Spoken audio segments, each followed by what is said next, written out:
Ya, silakan dimulai.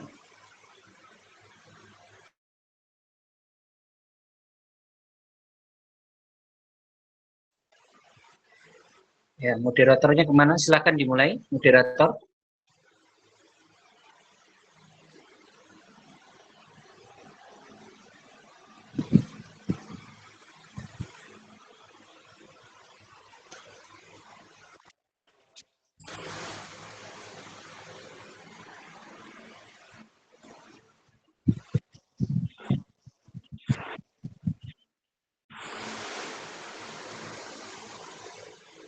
Baik Ustaz, bismillah. Bismillahirrahmanirrahim. Assalamualaikum warahmatullahi wabarakatuh. Alhamdulillahi rabbil alamin. Wassalatu wassalamu ala sayyidina Muhammadin Thahal Amin wa ala alihi wa ashabihi at-tayyibin at-tahirin.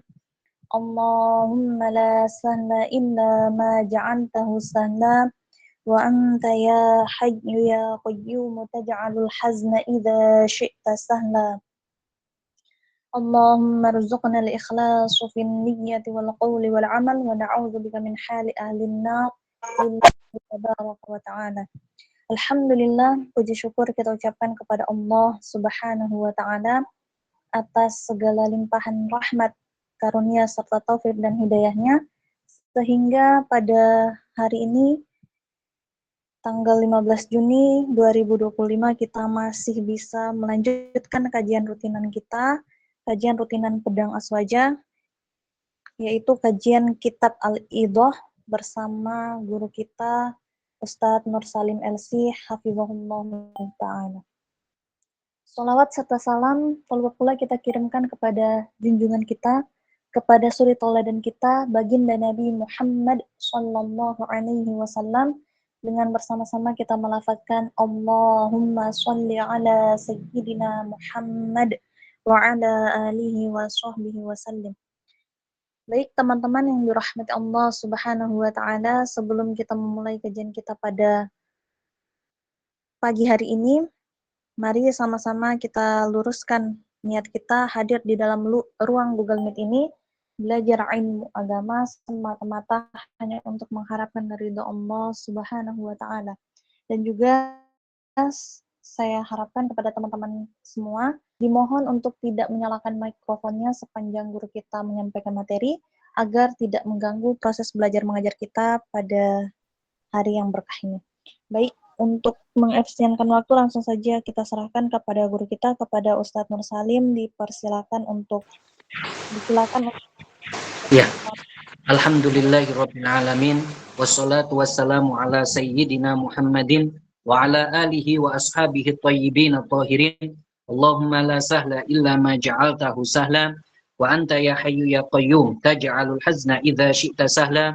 Allahumma rzuqnal ikhlasa fi niyyati wal qawli wal amal mukhlisun nawaya lillahi ta'ala. Ya. Alhamdulillahirabbil alamin. Kali ini teman-teman saya enggak menyalakan kamera.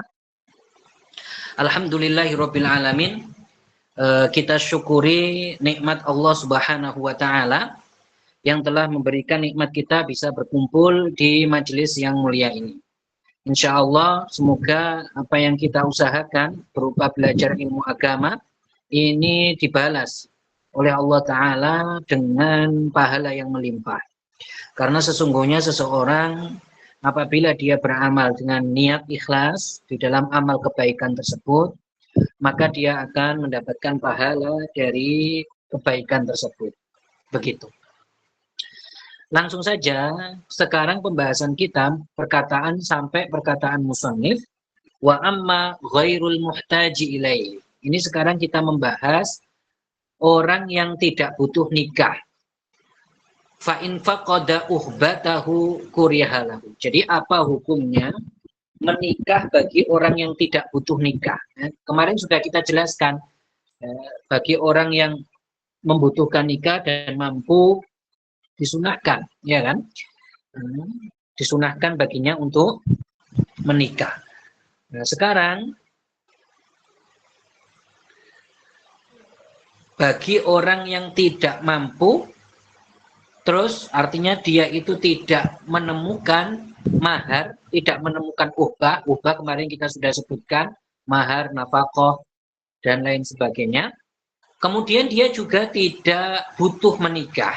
Jadi dia tidak butuh menikah. Kemudian dia itu tidak memiliki uhbah, biaya nikah. Biaya nikah kita sudah sebutkan tafsirnya kemarin. Apa hukum nikah bagi dia? Kurihalahu. Maka hukum nikah bagi orang seperti ini, hukumnya adalah makruh. Hukum nikah bagi orang seperti ini, hukumnya adalah apa? Makruh. Musannif mengatakan fa in ihtaja ila syakhsin, kalau dia butuh terhadap seseorang, yakhdimuhu, yang orang tersebut itu membantunya, karena dia kan tadi nggak butuh menikah. Kemudian dia juga tidak memiliki biaya. Kalau seandainya dia butuh orang yang bisa membantunya, bisa melayaninya, apa yang dikatakan musannif? Yastajiru istijaran. Yastajiru istijaran. Maka orang seperti ini hendaknya dia menyewa saja, menyewa pembantu atau menyewa orang untuk melayani dia. Artinya melayani seperti membantu kebutuhan memasak dan lain sebagainya, atau membantu membersihkan rumah dan lain sebagainya. Itu artinya menyewa. Kalau dia butuh dilayani, ya kan? Maka menyewa saja. Begitu. Tidak menikah. Kenapa? Karena pada dasarnya dia tidak membutuhkan menikah. Kemudian dia juga tidak memiliki biaya nikah, ya kan? Kemudian orang yang tidak mendapatkan biaya nikah, artinya apa? Dia itu tidak memiliki biaya nikah, maka orang ini disunahkan untuk meninggalkan nikah. Apa? Disunahkan untuk meninggalkan nikah. Dan dia ini bukan orang yang membutuhkan nikah. Maksud tidak membutuhkan nikah itu bagaimana maksudnya? Maksudnya dirinya memang nggak condong untuk menikah. Dia itu nggak ada ketertarikan untuk menikah. Baik dia itu karena penyakit ataupun bukan karena penyakit. Jadi baik karena penyakit ataupun bukan karena penyakit, dirinya itu tidak membutuhkan nikah. Ya, sebentar.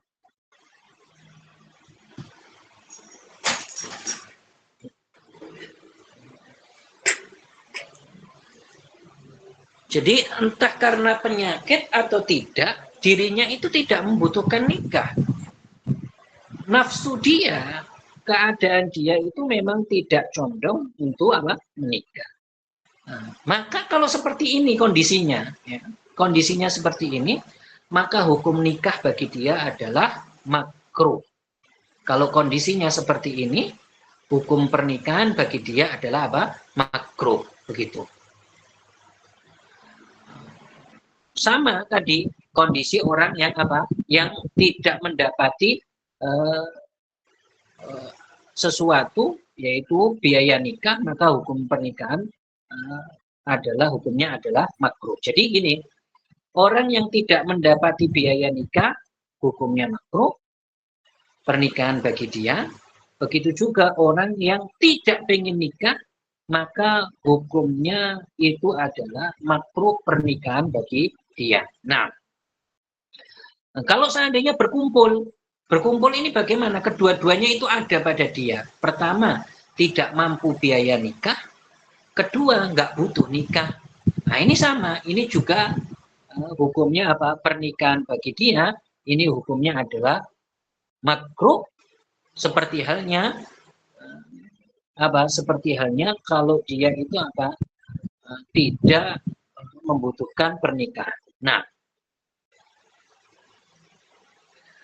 maka kalau seandainya seseorang itu dia itu mampu sebenarnya biaya nikah, dia mampu biaya nikah, tetapi gara-gara dia itu ada penyakitnya, memiliki penyakit, atau memiliki sebab lah, karena ada sebabnya. Misalkan karena dia ini seorang laki-laki yang miskin, kemudian dia itu orang yang sudah tua, ya, miskin kemudian sudah tua. Maka kalau seandainya, ini kan kita katakan apa tadi? Dia kan makruh, ya kan? Kalau seandainya dia menikah,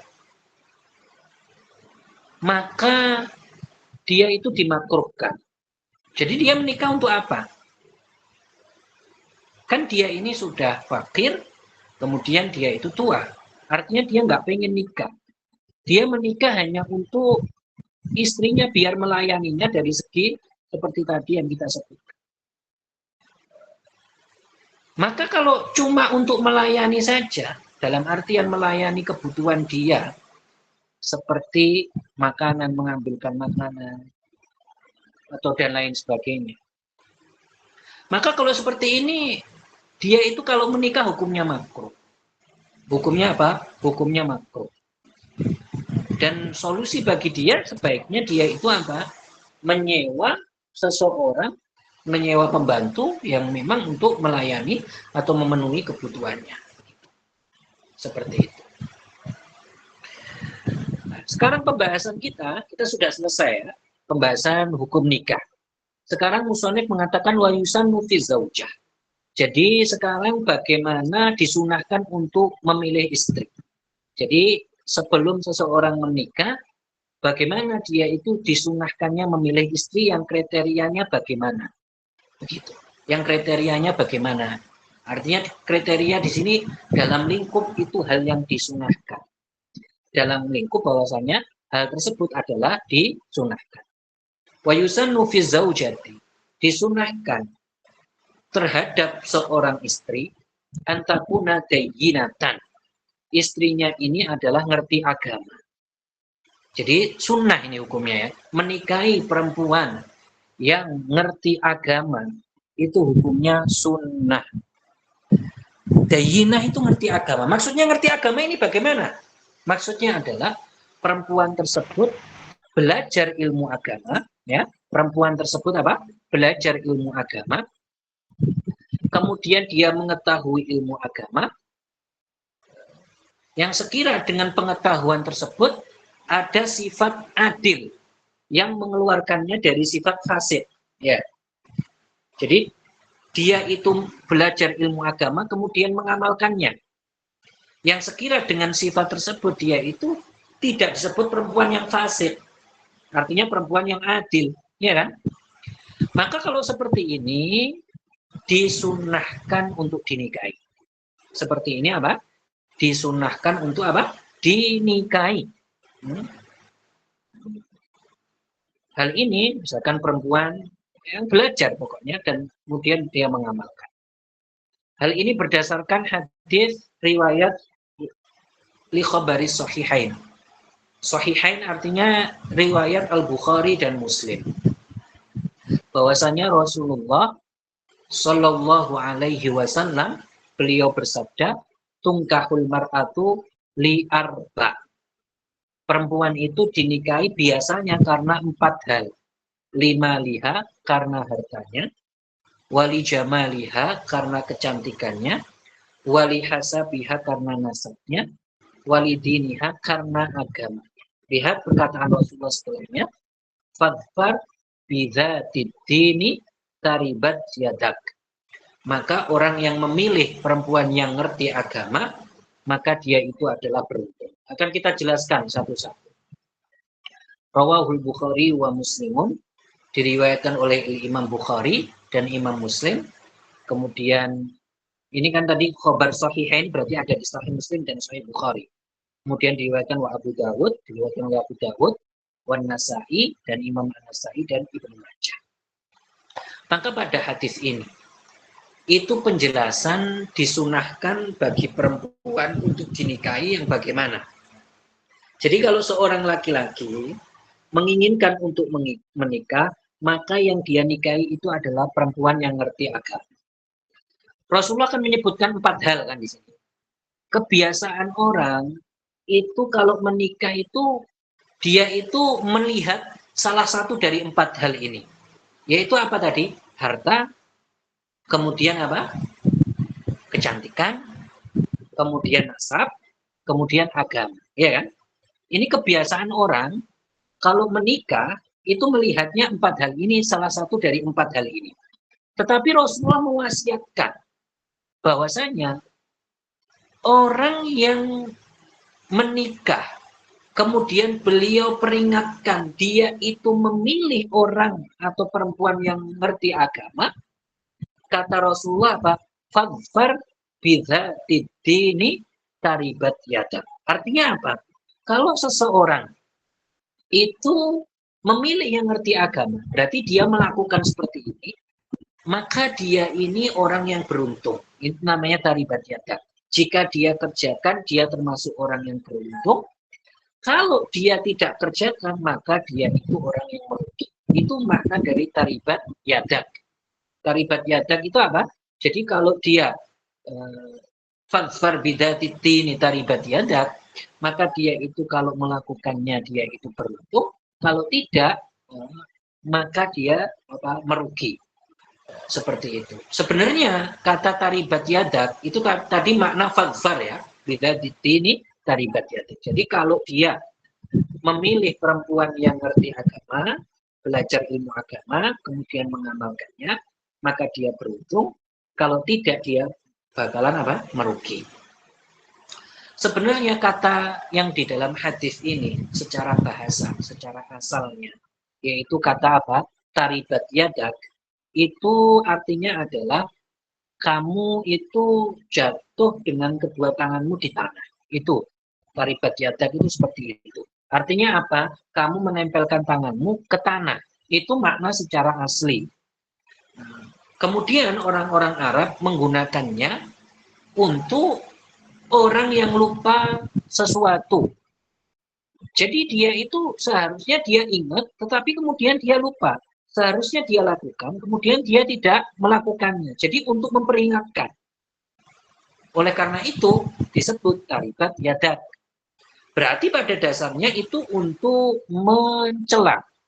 Kemudian orang-orang Arab menggunakannya setelah berlangsungnya waktu itu untuk apa? Untuk memperingatkan, untuk sekedar apa? Memperingatkan atas suatu hal. Jadi maknanya ya perhatikan begitu. Perhatikan kalian harus menikahi apa? Orang yang atau perempuan yang ngerti apa?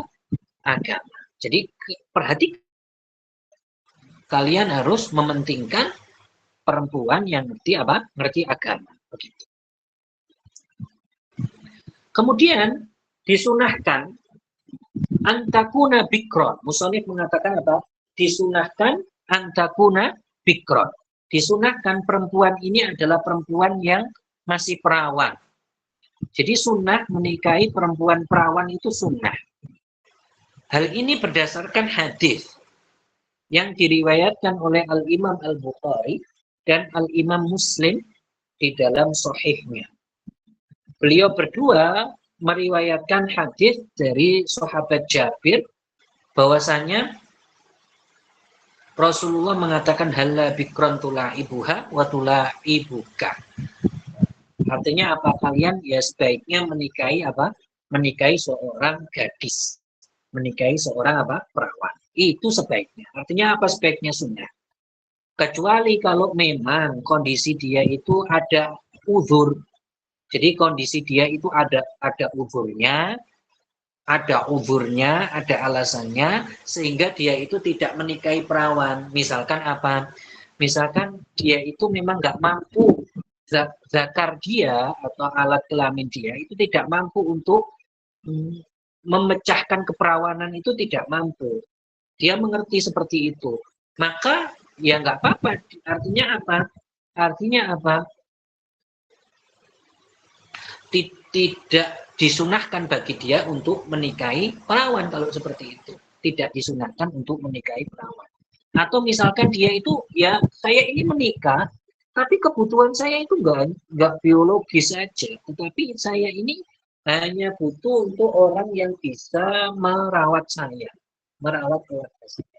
Ya kalau seperti itu tidak disunahkan bagi dia itu untuk menikahi perawan. Tidak disunahkan seperti itu.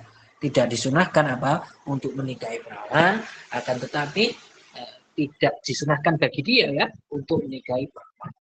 Maka pada dasarnya musannif mengatakan apa? Secara umum kalau tidak karena alasan tersebut ya, secara umum kalau tidak karena alasan tersebut musannif mengatakan fanikahul bikri afdalu min nikahis thayyib. Maka menikahi seorang perawan, seorang gadis yang tidak pernah dijimat sebelumnya, itu adalah lebih utama daripada menikahi seorang janda atau seorang yang pernah dijimat. Begitu. Sunnah, menikahi perawan itu hukumnya sunnah. Kemudian musonif juga mengatakan antakuna dzata nasabin. Kemudian disunahkan perempuan ini adalah perempuan yang memiliki nasab yang baik. Itu namanya dzata nasabin. Jadi nasabnya itu baik. Nanti kita akan jelaskan bagaimana di kategori nasab yang baik ini bagaimana. Hal ini sebelumnya, ini berdasarkan hadis. Berdasarkan apa? Hadis Rasulullah Shallallahu Alaihi Wasallam, bahwasanya Rasulullah bersabda, takhayyaru linutafikum. Jadi kalian itu kalau menikah perhatikan apa? Perhatikan nasabnya, begitu. Wa amman nikahu kabinti zina famakruhun. Jadi wa amman nikahu binti zina. Jadi famakruhun. Berarti kalau seandainya menikahi orang yang nasabnya itu tidak baik, menikahnya apa? Orang yang atau wanita yang nasabnya itu tidak baik. Lihat, perhatikan. Musonif mencontohkan nasab yang tidak baik itu seperti apa? Contohnya seperti anak atau wanita zina. Wanita zina ini bagaimana? Yaitu anak hasil zina, itu artinya. Jadi menikahi wanita zina, menikahi perempuan atau anak hasil zina, ini kategori menikahi apa? Perempuan yang tidak memiliki nasab yang baik. Nah, kalau seperti ini hukumnya apa? Kalau seperti ini hukumnya makruh. Musonif mengatakan famakruh. Maka menikahi perempuan hasil zina, hubungan zina ini bagaimana? Ya ini dia itu hamil tetapi tidak di dalam pernikahan yang sah. Hamil di luar nikah. Seperti itu contohnya. Maka ini hukumnya makruh menikahi anaknya seperti itu. Hukumnya apa? Hukumnya makruh. Karena yang disunahkan adalah menikahi yang nasabnya itu bagus. Tetapi ada pengecualian. Musonif mengatakan apa? Illa idza nawa an yu'iffaha. Kecuali kalau dia berniat untuk menjadikan dia wanita yang terhormat. Bagaimana ini? Nah, ini saya contohkan ya. Kecuali kalau dia berniat untuk menjadikan dia itu wanita yang terhormat. Maka dia tidak makruh menikahinya. Menikahi anak hasil zina ini tidak makruh. Menikahi anak hasil zina ini tidak makruh. Kalau niatnya apa? Niatnya adalah dia berniat untuk menjadikan wanita ini terhormat. Bagaimana contohnya misalkan? Ini anak zina. Tetapi anak zina artinya apa? Anak hasil hubungan zina. Anak hasil hubungan zina ini, perempuan ini, dia ini ternyata dia belajar ilmu agama, anaknya ini. Dia meskipun anak dari hasil hubungan zina, ternyata dia belajar ilmu agama. Dan dia ini, anaknya ini adalah anak atau wanita ini adalah wanita yang bertakwa. Memang dia anak hasil hubungan zina, tetapi dia ini wanita yang bertakwa anaknya ini. Kalau seandainya dia itu tetap tanpa suami, kondisi dia itu tetap tanpa suami, padahal dia itu sudah bagus, sudah belajar ilmu agama, kemudian dia itu sudah bertakwa.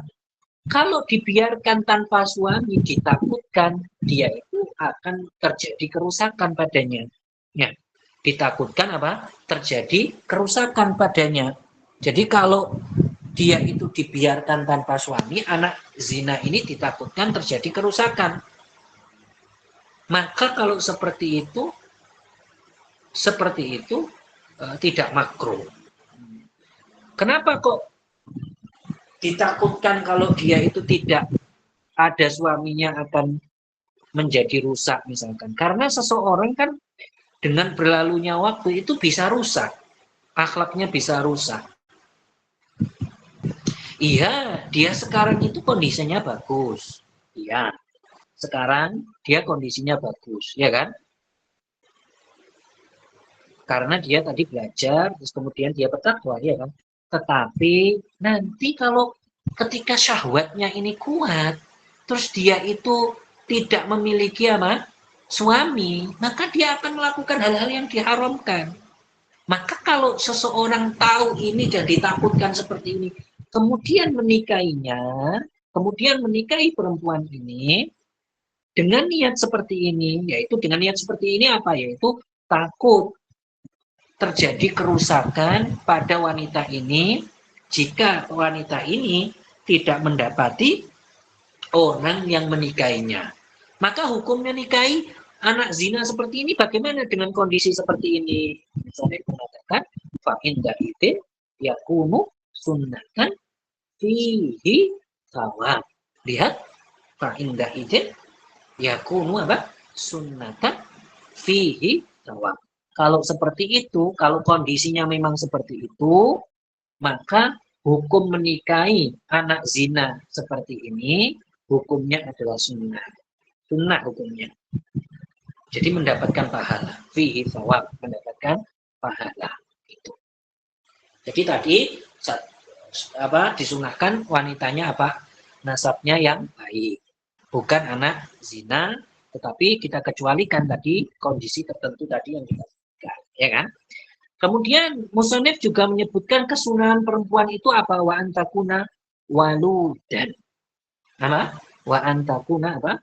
Waludan. Perempuannya ini disunahkan adalah perempuan yang bisa memberi keturunan. Ya, bisa memberi keturunan.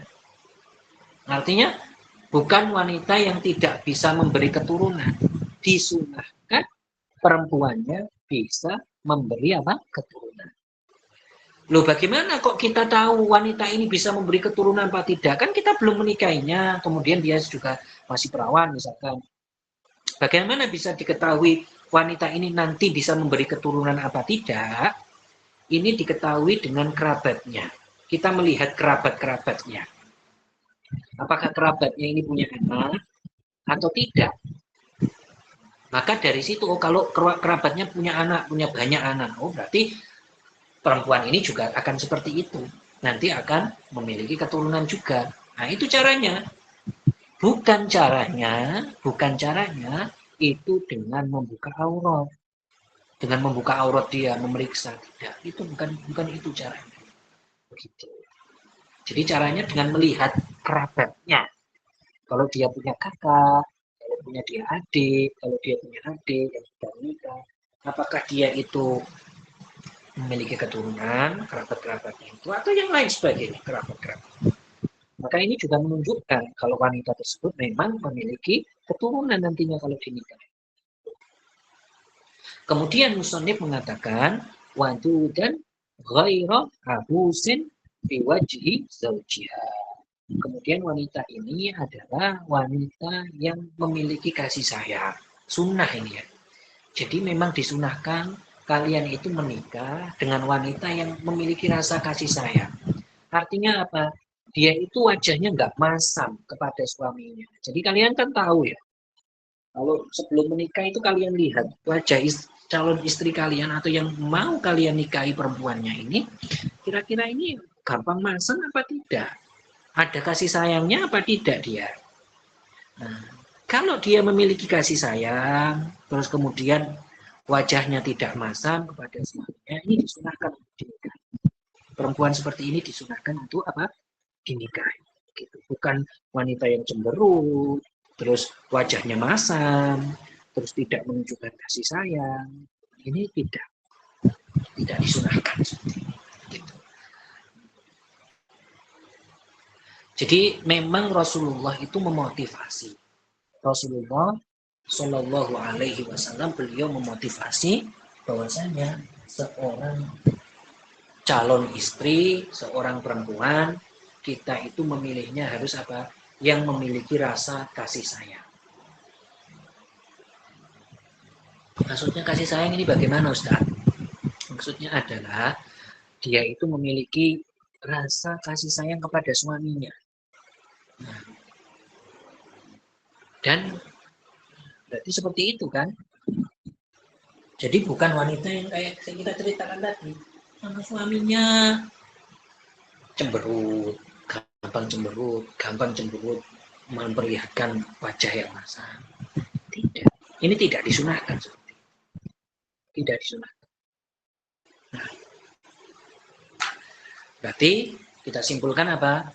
Rasulullah itu memotivasi kita untuk memilih calon istri atau seorang istri yang memiliki kasih sayang. Kemudian calon istrinya atau perempuannya ini statusnya apa? Adalah perawan. Kemudian memiliki keturunan. Jadi memiliki keturunan itu penting ya. Kenapa kok kita harus memilih calon istri yang nanti kemungkinan dia akan memberikan keturunan? Karena keberadaan anak di antara suami istri itu menjadi salah satu hal yang mempererat hubungan suami istri. Mempererat itu apa? Kasih sayangnya semakin kuat. Rasa cintanya, keakrabannya, keharmonisannya, rasa cintanya itu semakin kuat. Kalau ada anak. Kalau apa? Ada anak. Oleh karena itu keberadaan anak itu penting dalam segi ini. Dengan adanya anak, kedua suami istri itu semakin harmonis, semakin cinta, semakin sayang, gitu. Makanya Rasulullah memotivasi kita, kalau nanti kalian mau menikah, maka nikahilah perempuan yang bisa memberikan apa? Keturunan. Ada sebuah hadis. Dari sini ada sebuah hadis yang diriwayatkan oleh Maqil bin Yasar. Bahwasanya beliau mengatakan ja'a rajulun ilan nabi sallallahu alaihi wasallam. Faqal inni asabtum ra'atan dzata hasabin wa jamal. Jadi ada laki-laki yang datang kepada Rasulullah. Ada seorang laki-laki, dia itu datang kepada Rasulullah. Dia itu curhat. Dia itu cerita kepada Rasulullah. Wahai Rasulullah, sesungguhnya saya ini mendapati perempuan yang memiliki, jadi mendapati untuk dinikahi, yang akan saya nikahi, saya itu menemukan perempuan jenis ini Rasulullah. Yaitu jenis, dia itu perempuannya memiliki nasab yang baik, kemudian wajahnya juga cantik, ya kan? Imro'atan apa? Zata hasabin wa jamal. Memiliki apa? Wajah yang cantik, kemudian dia itu memiliki nasab yang baik. Tetapi laki-laki ini melanjutkan, wa innaha talid. Tetapi masalahnya perempuan ini tidak bisa melahirkan. Artinya apa? Dia itu bukan perempuan yang bisa memberi keturunan. Kemudian sahabat ini tanya, afa atazawwajuha? Apa? Afa atazawwajuha? Apakah saya ini hendaknya menikahi perempuan seperti ini? Apa tadi? Yang memiliki nasab baik, kemudian memiliki kecantikan, tetapi dia nggak bisa memberikan keturunan. Artinya memang tidak bisa dia memberikan keturunan. Kata Rasulullah apa? Lah, tidak. Jangan. Jangan. Kemudian summa atahu tsaniyata fanahahu. Kemudian dia itu masih kayaknya ya mau memperyakin lagi. Suatu hari dia datang lagi kepada Rasulullah untuk yang kedua kalinya. Tetap Rasulullah mengatakan hal yang sama. Jangan, jangan. Kemudian dia datang lagi untuk yang ketiga kalinya. Tetap Kemudian Rasulullah mengatakan apa? Tazawwaju. Ketika yang ketiga kalinya itu laki-laki tetap datang. Kayaknya sangat cinta ini laki-lakinya. Sehingga benar-benar ini gimana kok Rasulullah melarang saya. Nah, gitu kira-kira. Kemudian Rasulullah ketika yang ketiga kali laki-laki tersebut datang kepada beliau, Rasulullah mengatakan apa?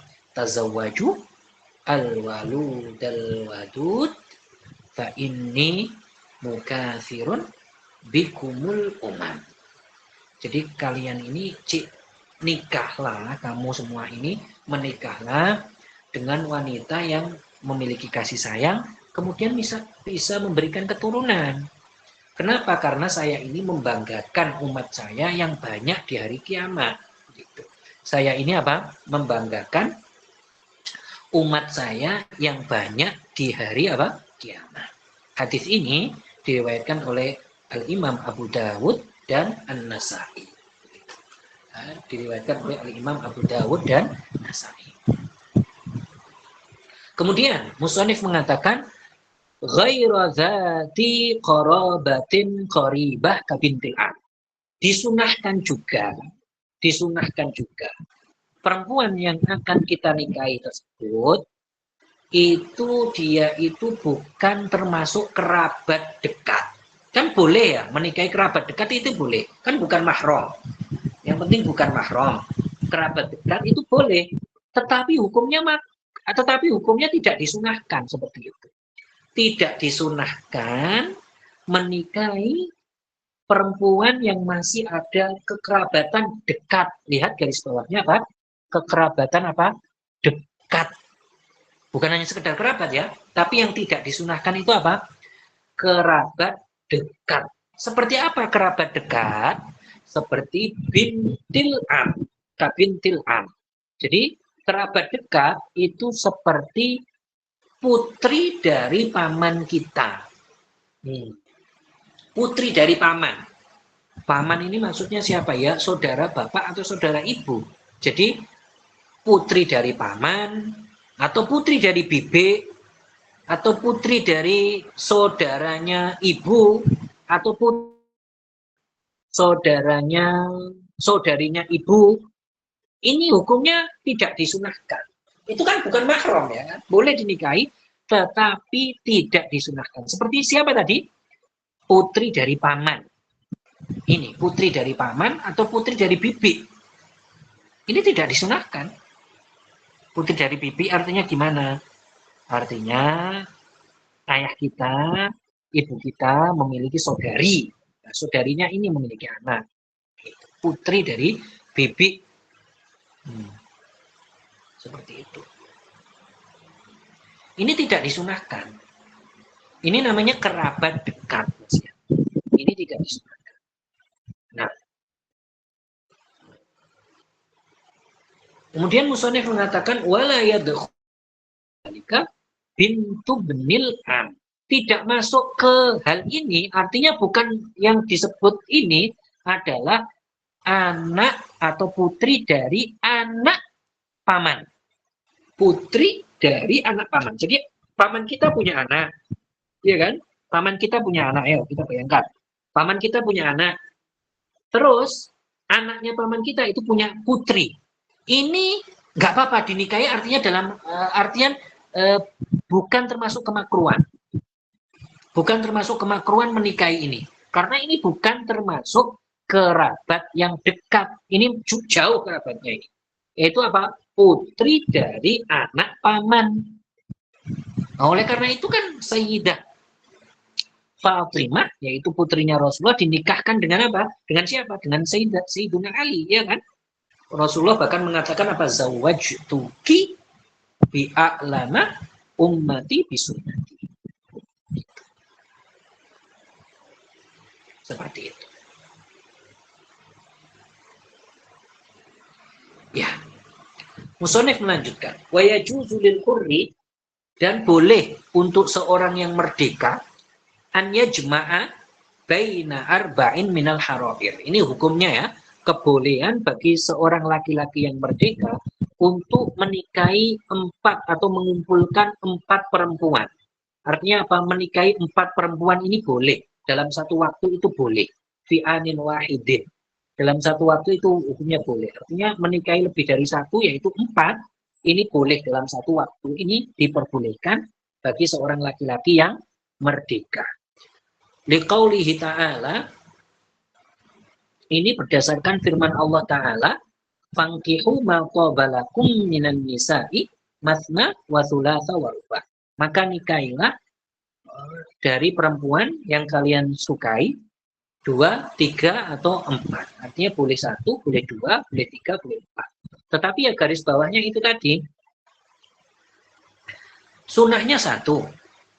Kalau menikah lebih dari 1, itu hukumnya boleh. Bisa menjadi sunnah kalau dia itu niatnya baik. Begitu. Bisa menjadi sunnah kalau dia itu apa? Baik. Sedangkan yang perlu diperhatikan, kalau seandainya seorang istri, dia nggak mau suaminya kawin lagi, nikah lagi, cukup mengatakan, "Mas, saya nggak mau atau saya nggak kuat, Mas ini nikah lagi." Begitu. Cukup mengatakan seperti itu. Tidak, ini perlu diperhatikan sekali ya, tidak mengingkari hukumnya. Jangan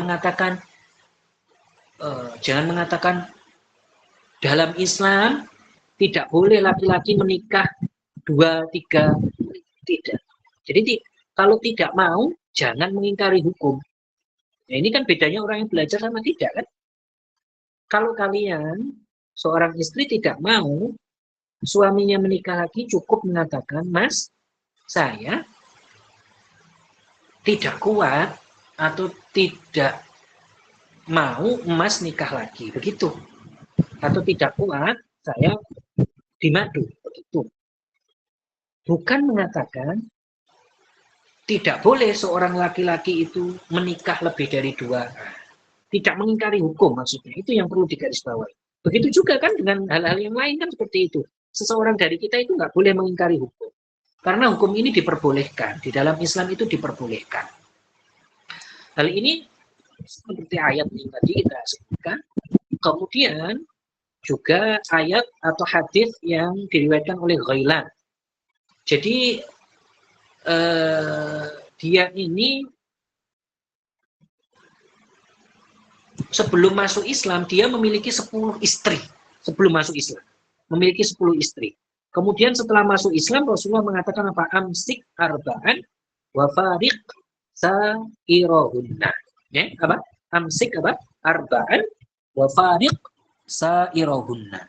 Rasulullah mengatakan kepada orang ini yang sudah masuk Islam, yang dulunya dia sebelum Islam memiliki 10 istri.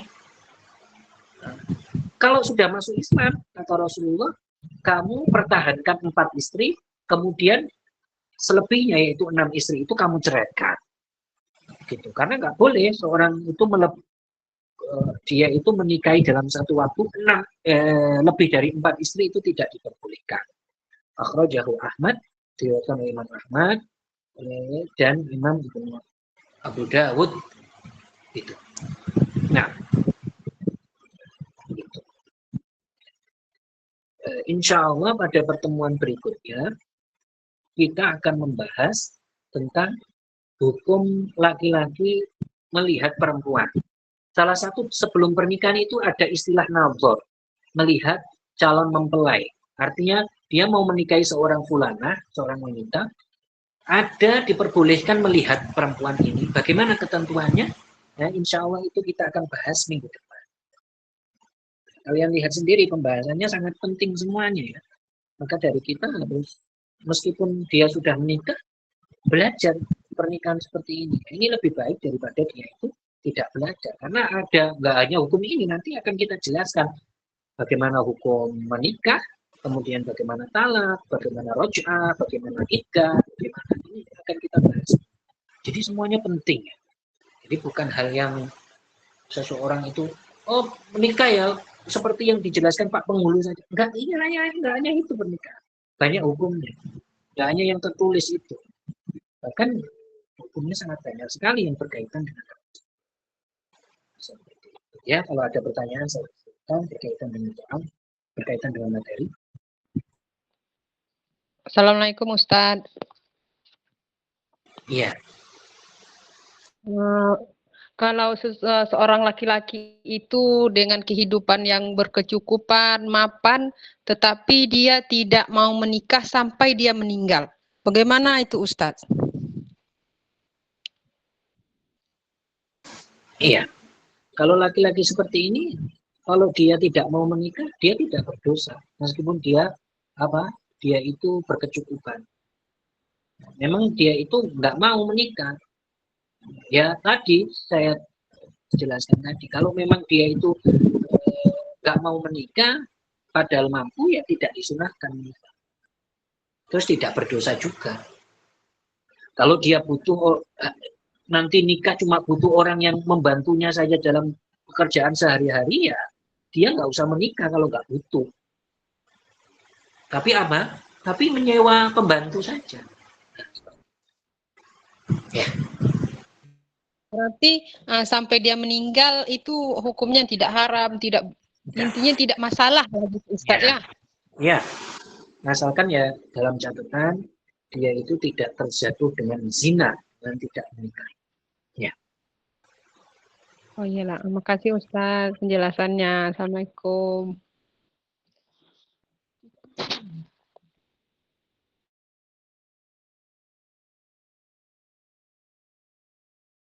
Ya.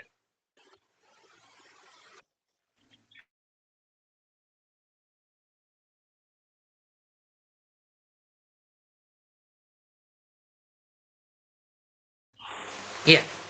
Orang yang sudah menikah tetapi tidak belajar ilmu nikah, dia berdosa. Dia berdosa. Dia bermaksiat karena meninggalkan belajar. Ya.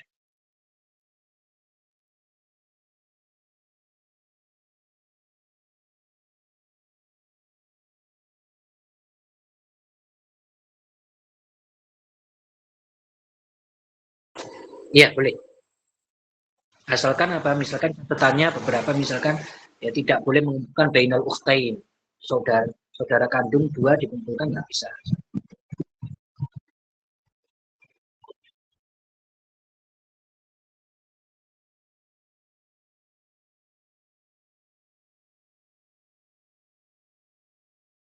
Ya, silakan pertanyaannya yang berkaitan dengan tema ya.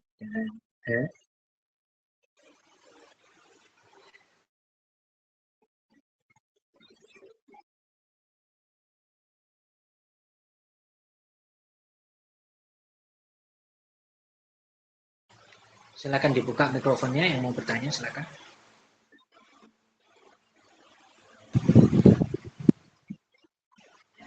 Kalau seorang laki-laki menikahi lebih dari 4, tidak boleh, hukumnya haram.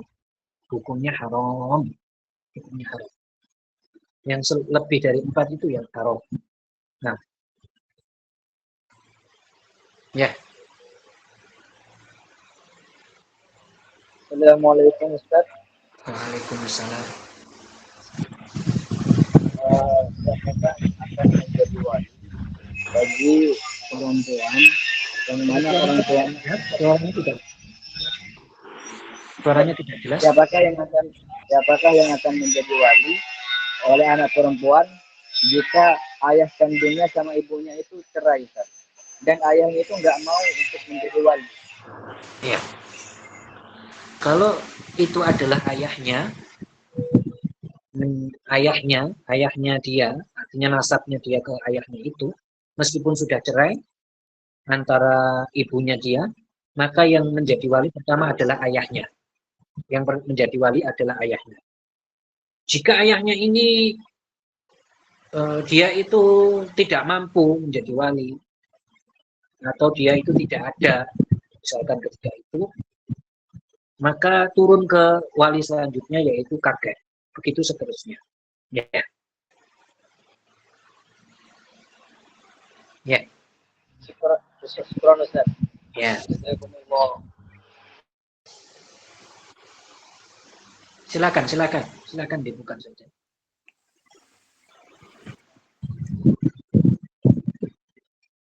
Silakan ya, angkatnya dibuka saja. Ya. Assalamualaikum Ustaz. Mau menanyakan Ustaz, jika suami tidak memberi nafkah, apakah boleh istri menolak ajakan suami? Oh iya, kalau suami itu tidak memberikan nafkah, itu menjadi hutang bagi suami pertama. Kedua, kalau istri nggak terima, istri boleh mengajukan fasakh nikah. Artinya hakim memutuskan agar pernikahannya itu dibatalkan. Ini boleh. Ya.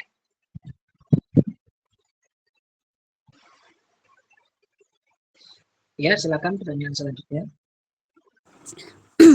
Maaf Ustaz, kalau soal menolak ajakan itu bagaimana Ustaz? Gimana diulangi? Menolak ajakan suami itu. Menolak masalah ajakan, itu. ya. Menolak ajakan suami tadi yang saya bahas nafkah ya. Nafkah itu seperti makanan pokok, itu yang saya bahas. Kalau Ustaz. menolak ajakan suami artinya tidak mau dijima dan padahal tidak mau dijima, perempuan ini tidak mau dijima oleh suaminya, maka perempuan ini hukumnya adalah nasyizah. Perempuan yang nasyizah, dihukumi nasyizah. Dia itu perempuan yang membangkang, berdosa besar. Tapi dia tidak memberi nafkah Ustaz, bagaimana itu? Kalau suaminya tidak memberi nafkah begitu tadi, bukan dengan mencegahnya untuk tidak menjimanya, tapi boleh dia untuk mengajukan untuk dibatalkan pernikahan. Boleh. Kalau sudah dibatalkan ya tidak boleh dijima. Gitu. Tayyib Ustaz, syukran. Ya.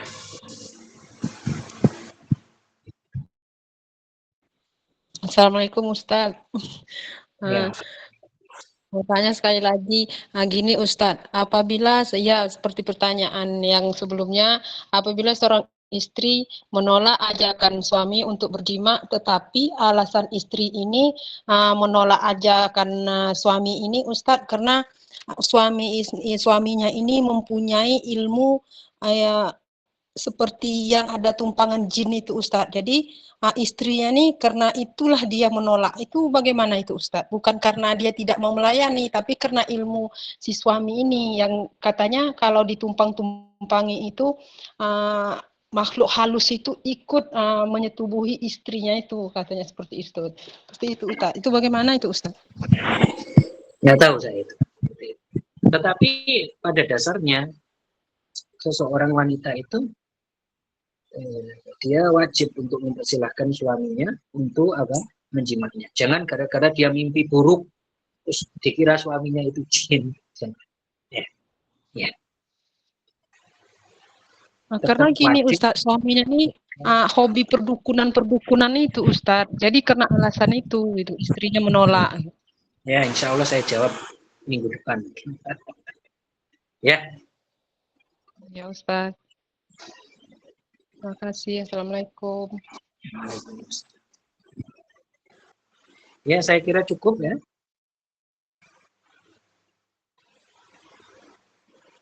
Apa tadi? Siapa yang membacakan itu? Apa nanti saja di screenshot saja. Ya.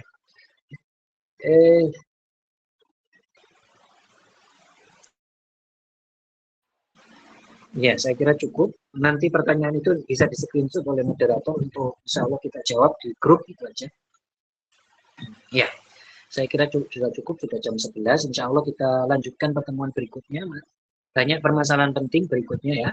Jadi teman-teman istiqomah untuk hadir di majelis ini. Dari saya cukup sekian. Ini moderator kemana ini? Ya. Dari saya cukup sekian, kita akhiri dengan bacaan tahlil.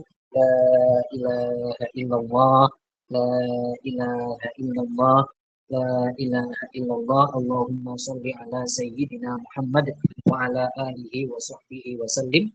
Rabbi ighfirli wa liwalidayya wa lil mu'minina wal mu'minat walhamdulillahi rabbil alamin. Barakallahu fikum. Assalamualaikum warahmatullahi wabarakatuh. Waalaikumsalam. Waalaikumsalam warahmatullahi wabarakatuh. Waalaikumsalam.